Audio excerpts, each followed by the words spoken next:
자, 우리 옆 사람에게 이렇게 우리 같이 인사합시다. 천국을 사모합시다. 이렇게 인사합시다.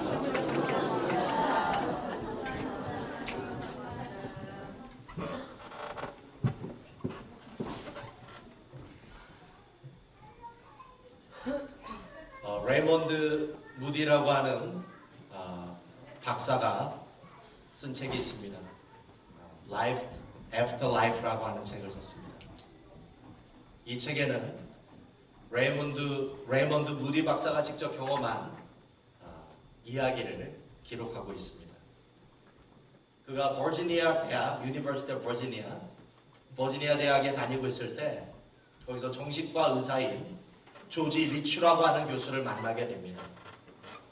예전에는 그렇지 못했는데 이 조지 리치 박사가 갑자기 변화된 삶을 살기 시작을 했습니다.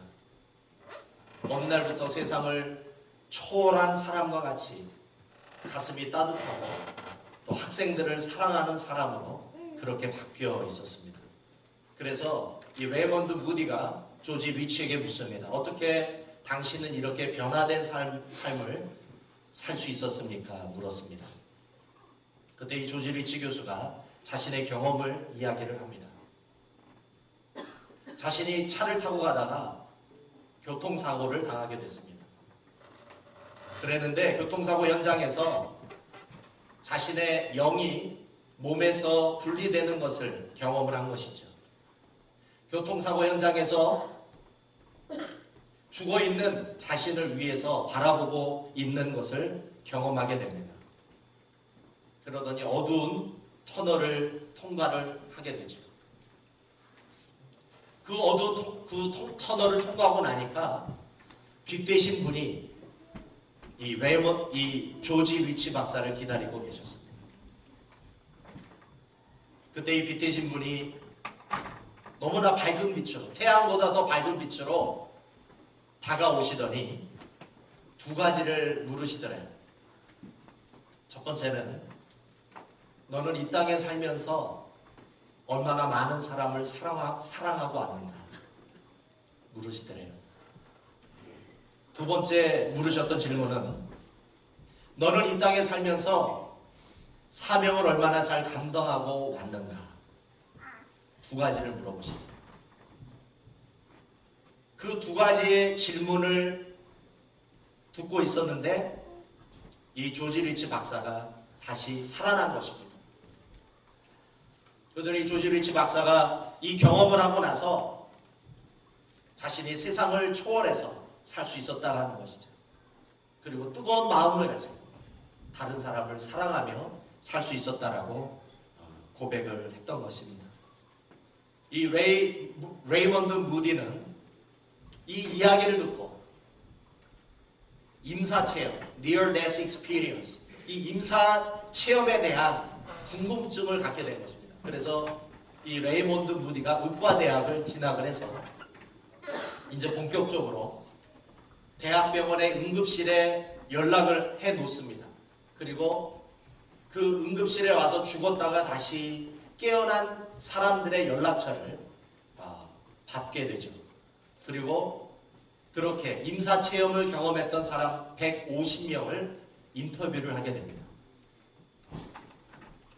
그렇게 150명, 임사체험을 경험했던 150명과 인터뷰를 했는데 그 임사체험을 경험했던 사람들 사이에서 유사한 패턴을 발견하게 되었습니다.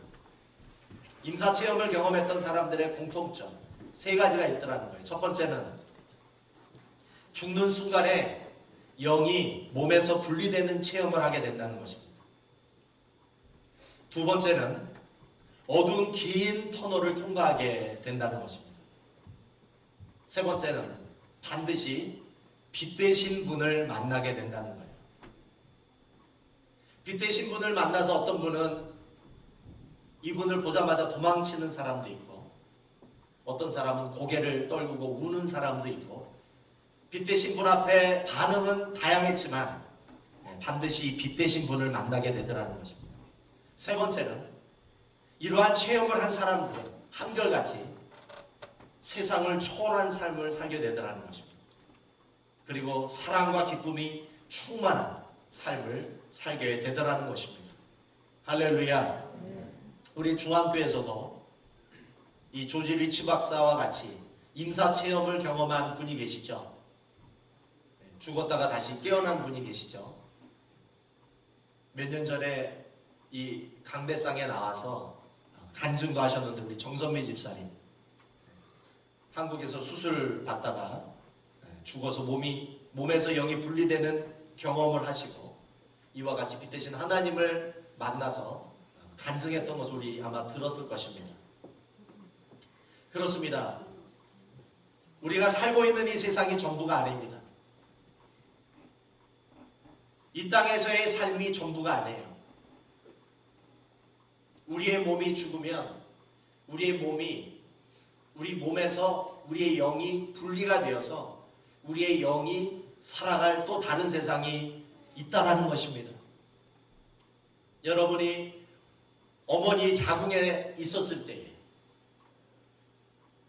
여러분이 태아로 살면서 어머니 자궁 속에 있었을 때에 아마 그 태아는 이 엄마의 그 자궁이 세상의 전부라고 아마 생각을 했을 거예요.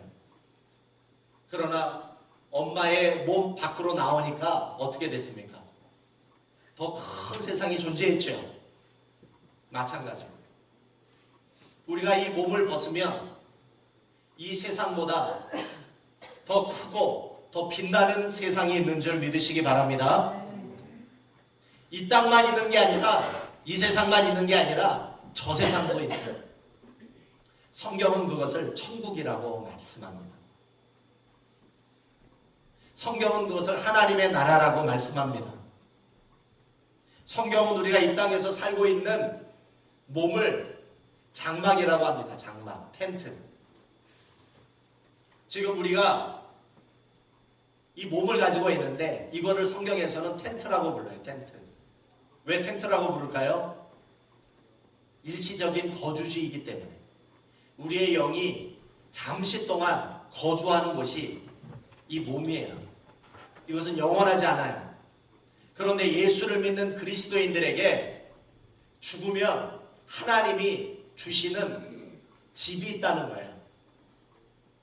우리의 영이 죽은 몸에서 빠져나와서 하나님이 주시는 몸이 있다는 것입니다. 그것을 성경에서는 하우스 또는 성경은 그것을 뭐라고 또 부르냐면 맨션이라고 불러요. 맨션, 하우스. 그것을 고린도전서 15장에서는 영체다, 스피리추얼 바디다. 예수님도 부활하시고 나서 40일간 제자들과 함께 사시면서 이 영체로 제자들과 함께 사셨어요. 우리가 죽으면 하나님이 우리들에게 영체를 주시는데 바로 성경은 우리들에게 이 죽음 이후의 삶의 비전을 보여주고 계시는 줄 믿습니다. 성경에서 가장 많은 분량을 할애하고 있는 것이 바로 천국이에요. 그런데 우리 많은 성도들이 천국에 대해서 구체적으로 알지 못하고 있다. 이 땅만이 전부라고 생각하며 사는 사람들은 절대 이 세상을 초월해서 살 수가 없어요. 이 세상의 노예로 살게 되어 있어요. 이 땅에서의 삶이 전부라고 생각하는 사람들은 정말 뜨겁게 다른 사람들을 사심없이 사랑하며 대할 수 없습니다. 마음이 각박해질 수밖에 없어요. 나누기보다는 움켜쥐려고 하기 쉬워요. 미워하고 시기하며 살게 되지 용서하며 사랑하며 살 수 없습니다. 이 땅을 집착하고 이 땅에 대해서 너무 매여 있어요. 그러다 보니까 염려하며 근심하며 살게 되어 있습니다. 우리 주변에 정말 다른 사람들을 뜨겁게 사랑하며 나누며 사는 사람들을 가만히 보십시오. 천국에 대한 믿음이 확실한 줄 믿으시기 바랍니다. 천국에 대한 소망이 확실한 사람만이 다른 사람을 뜨겁게 사랑할 수 있어요. 이 세상을 초월해 살 수 있는 줄 믿습니다. 저는 오늘 이 아침에 여러분들과 함께 성경이 말씀하고 있는 천국의 비전을 함께 나누기를 원합니다. 예수님을 믿는 자에게는 하나님이 우리들에게 이 천국의 구체적인 모습을 보여주기를 원하신다. 특별히 우리가 읽었던 요한계시록 21장, 22장은 천국의 모습을 굉장히 상세하게 묘사하고 있습니다. 제가 이 천국의 모습을 아주 구체적으로 묘사하기 이전에 제가 여러분들에게 한번 물어보겠습니다. 여러분 아마 예수님 믿으신 지 참 오래되시고 또 성경 읽으신 지 참 오래되신 줄 아는데 여러분 얼마나 천국에 대한 지식이 많은지 한번 물어보겠습니다. 천국에는 문이 몇 개일까요? 12개. 우리 김정원 권사님은 성경을 열심히 읽으셨어요. 할렐루야. 제가 또 물어보겠습니다. 자, 천국에는 기초석이 있습니다. 기초석. 그 천국에 성이 있는데 오늘 성경에 보니까 천국이 12,000 스타디온이에요. 22,000km예요. 천국의 크기가 22,000km. 근데 기초석이 있습니다. 천국의 기초석이 몇 개일까요? 몇 개요? 12개. 우리 중앙교회 성도들은 굉장한 사람들인 줄 믿습니다. 이 천국의 기초석을 알아요. 자, 우리 한번 말씀을 한번 진짜 그런지 안 그런지 한번 물어보겠습니다. 읽어보겠습니다. 21장 12, 13절. 계시록 21장 12, 13절. 자, 같이 읽어보겠습니다. 자, Revelation chapter 21, verse 12, 13. 계시록 21장 12, 13절을 읽어보겠습니다. 시작. 크고 높은 성곽이 있고 12문이 있는데 문에 12천사가 있고 그 문들 위에 이름을 썼으니 이스라엘 자손 12지파의 이름들이라 동편의 세 문, 북편의 세 문, 남편의 세 문이니. 자, 천국의 문이 몇 개예요?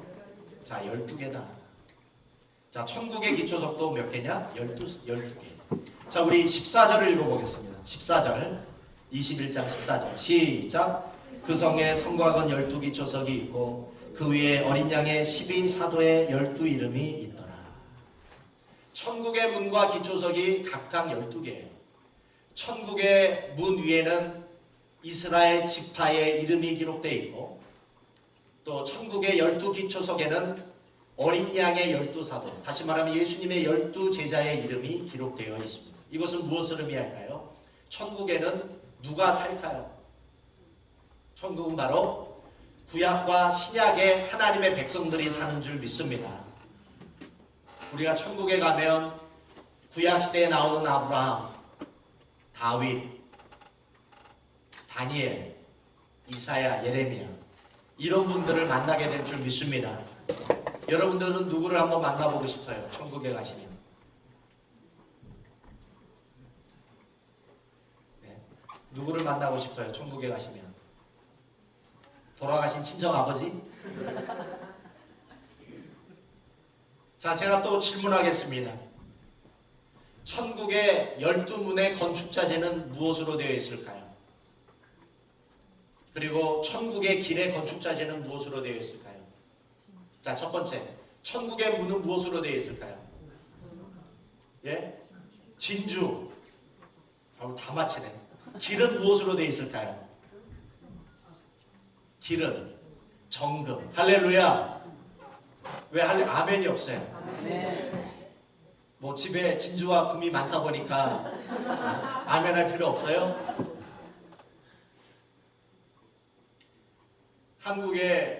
한국에서 예수님을 굉장히 열심히 또 믿고 충성하시고 주님을 섬기셨던 장로님 한 분이 계십니다. 이분은 부자셨어요. 근데 하나님이 이 장로님에게 많은 물질의 축복을 주셨는데 이 장로님이 이 물질을 가지고 교회를 열심히 섬기셨습니다. 교회 건축도 하시고 많은 선교사들을 후원하셨어요. 근데 이제 이분이 나이가 많이 드셔서 이제 돌아가시게 되신 것이죠. 근데 이 장로님이 돌아가시기 전에 예수님께 아주 간절히 기도를 했습니다. 이렇게 기도했어요. 예수님, 제가 한평생 주님과 교회를 최선을 다해 섬겼습니다. 제가 죽기 전에 소원이 하나 있습니다. 들어주십시오. 이렇게 기도를 드렸습니다. 예수님은 다른 사람이면 몰라도 한평생 최선을 다해 주님과 교회를 위해 충성하셨던 이 장로님의 기도를 거절하실 수가 없었던 것이죠. 그래서 장로님께 물었습니다. 너의 기도의 소원이 무엇이냐? 그때 이 장로님이 이렇게 기도를 했습니다. 예수님, 제가 천국에 갈 때 큰 가방으로 금을 가득 채워 들어갈 수 있도록 해주십시오. 예수님이 고민하셨어요. 그런데 이 예수님이 허락해 주셨습니다. 그래서 이 장로님이 천국에 들어가시기 전에 천국의 문의 열쇠를 가지고 있었던 베드로 앞에 섰습니다. 그리고 베드로가 이 장로님의 이름을 묻고 이 장로님의 이름이 생명책에 있는지 이렇게 확인한 이후에 이 장로님을 위해 천국의 문을 열어주었어요. 근데 베드로가 이 장로님이 들어가시는 것을 보자 너무 이상한 거예요. 다른 사람들은 천국에 갈 때 빈손으로 가는데 이분은 굉장히 큰 캐리어 하나를 끌고 가는 거예요. 천국에. 그래서 베드로가 물었습니다. 도대체 당신이 지금 가져간 이 가방에 무엇이 들었길래 그것을 끌고 가는가 물어봤어요. 그때 이제 이 장로님이 이렇게 대답했습니다. 이 가방은 제가 죽기 전에 예수님께 허락을 받은 것입니다. 그래서 예수님이 허락하셨기 때문에 제가 이거를 천국에 가지고 가겠습니다. 이것은 다름 아니라 금입니다. 그때 이 말을 듣고 베드로가 너무 황당했어요. 그러면서 이렇게 얘기를 했습니다. 장로님, 왜 천국에 널리고 널린 길바닥 건축자재를 그렇게 낑낑대고 가지고 가십니까? 금은 천국에서는 저 땅의 돌멩이보다 더 흔한 것이 바로 금입니다. 사랑하는 성도 여러분, 우리가 천국을 오해해서는 안 될 줄 믿습니다. 우리가 이 땅에서는 열심히 재물도 모으고 물질도 모아야 되겠지만 천국에 가면 그러한 금과 은과 진주가 너무나 흔한 건축자재예요. 우리가 이 땅에서 열심히 주님 앞에 축복을 받고 하나님이 주신 것으로 주님을 위해 영광스럽게 쓰시다가 천국 가시기를 주님의 이름으로 소망합니다. 그런데 천국에서 가장 중요한 게 있다는 거예요. 이것이 빠지면 아무리 문이 진주로 되어 있고 길이 정금으로 되어 있다 할지라도 이것이 빠져 있으면 아무 소용이 없다라는 것입니다. 천국에 반드시 있어야만 하는 이것은 과연 무엇일까요? 우리 계시록 22장 1절 2절을 읽어보겠습니다. Revelation chapter 22, the verse 1 and 2. 자, 계시록 22장 1절 2절 우리 같이 읽어보겠습니다.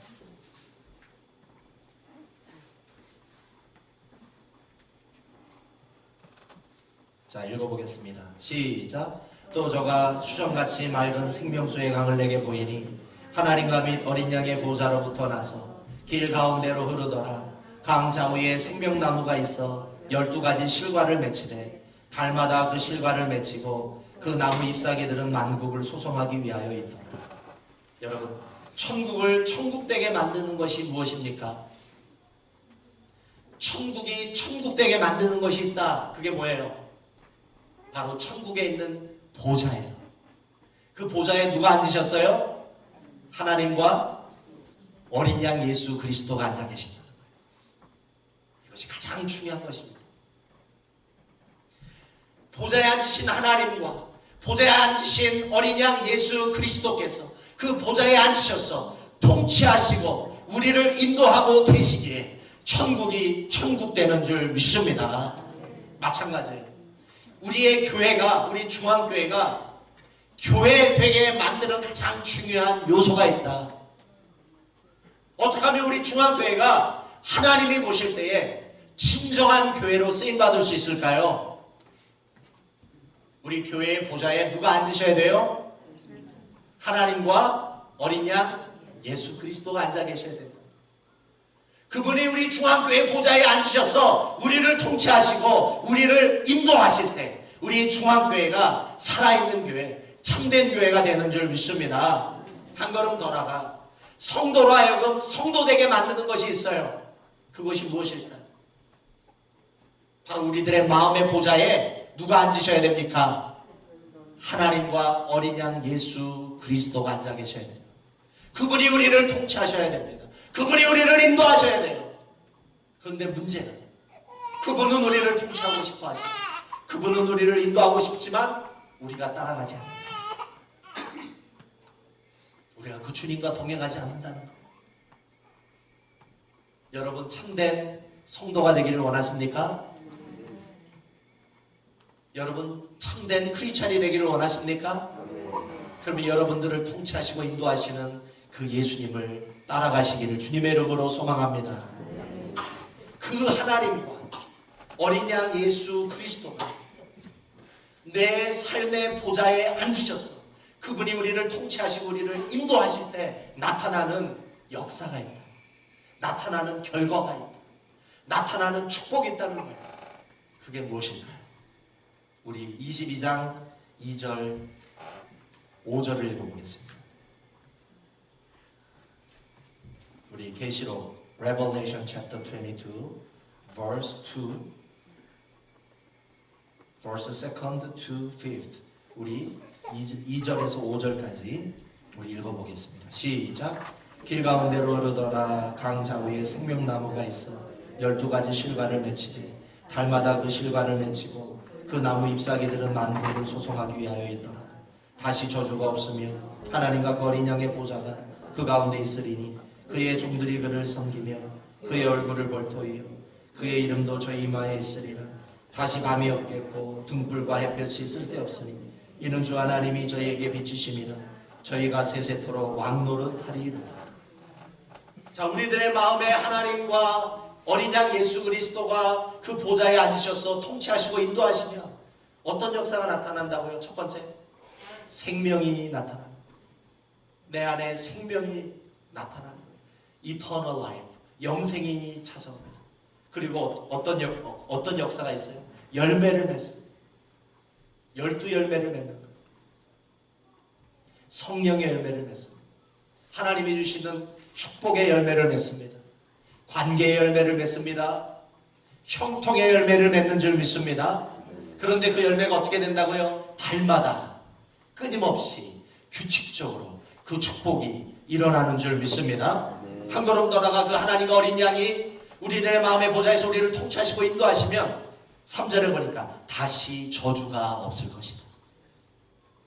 5절에 보니까 다시 밤이 없을 것이다.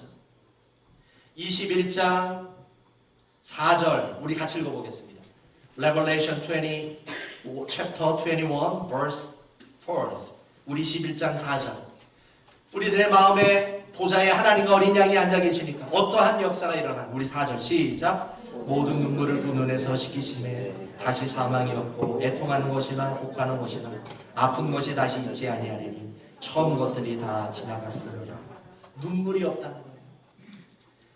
그리고 사망이 없어요. 애통하는 것, 아픈 것도 없는 줄 믿습니다. 오늘 이 시간 예배를 통해 여러분 마음 안에 하나님으로, 하나님의 성령으로 가득히 충만하게 채우실 수 있기를 바랍니다. 여러분 마음속에 은혜를 받으며 여러분 안에 모든 질병이 떠나갈 줄 믿습니다. 여러분을 괴롭히는 모든 염려, 걱정, 근심이 떠나갈 줄 믿습니다.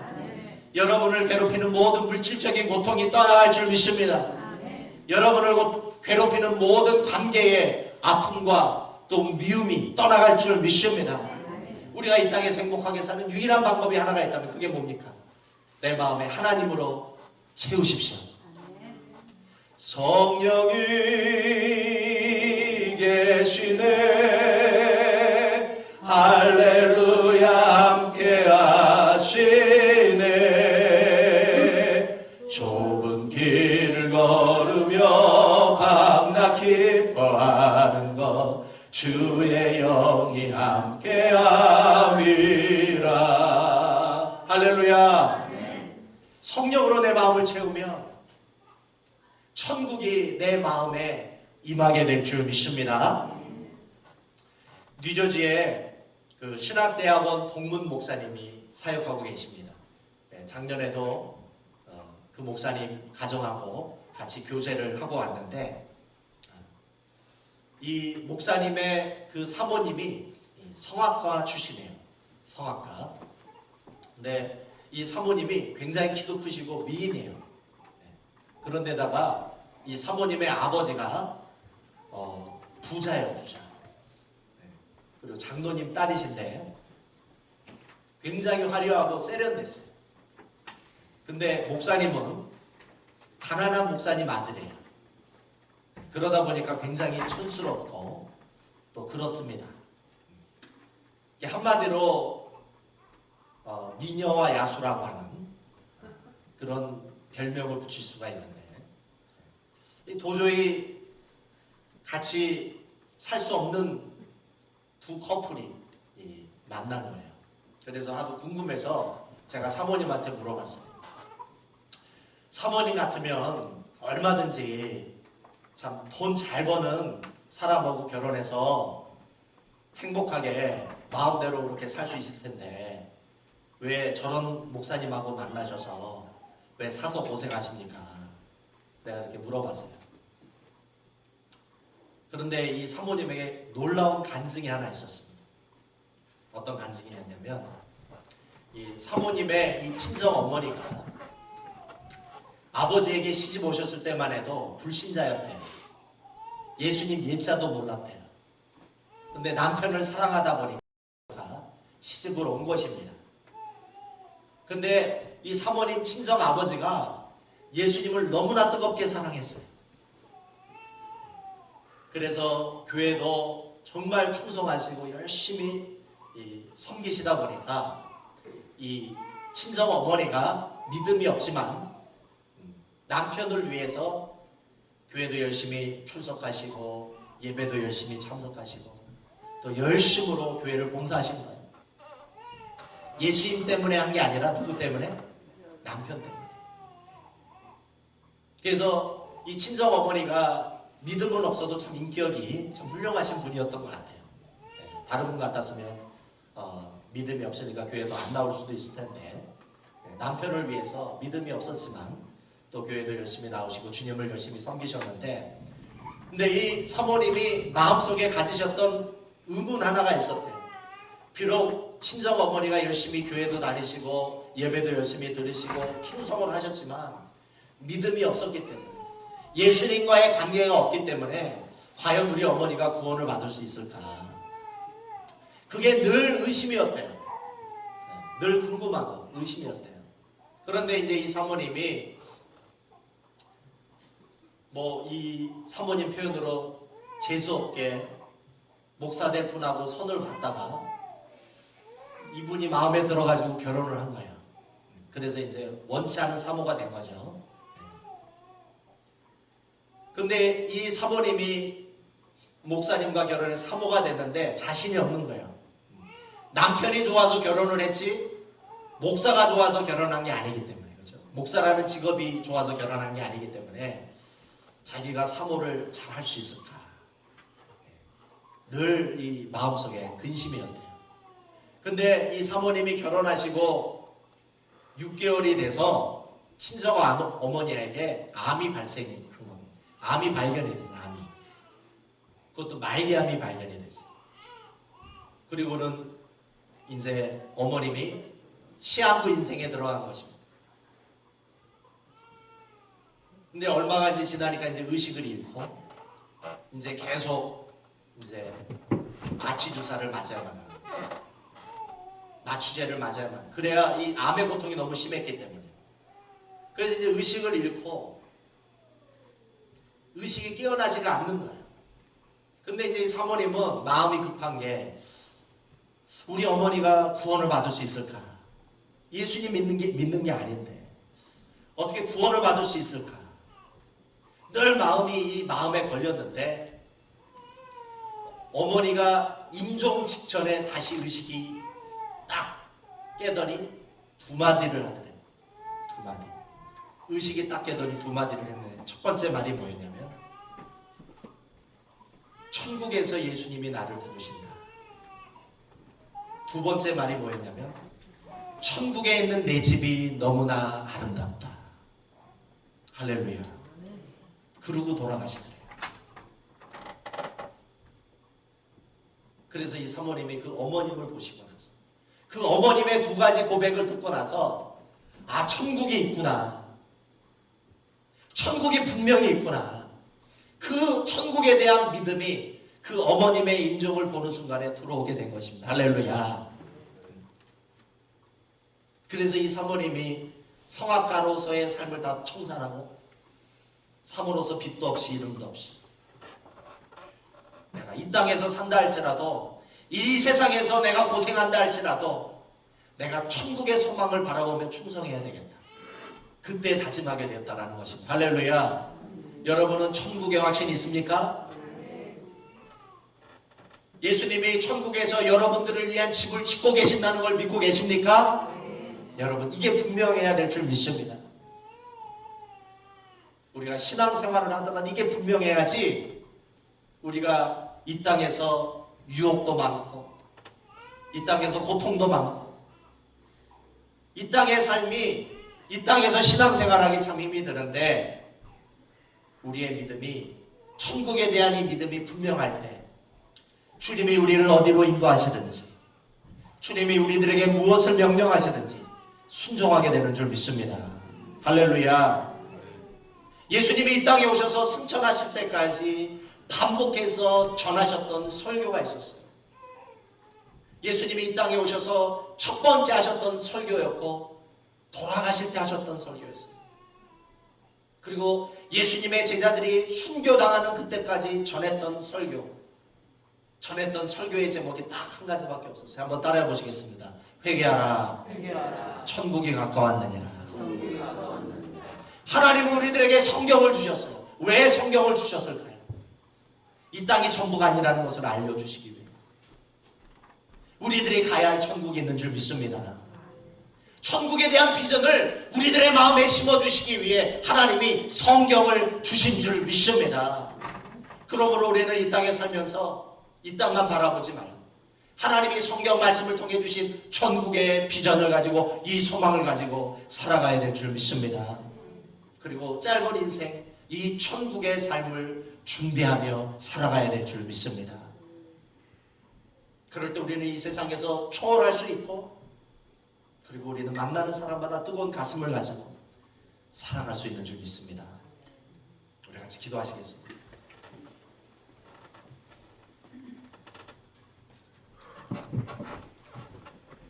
우리 같이 기도하실 때 그렇습니다.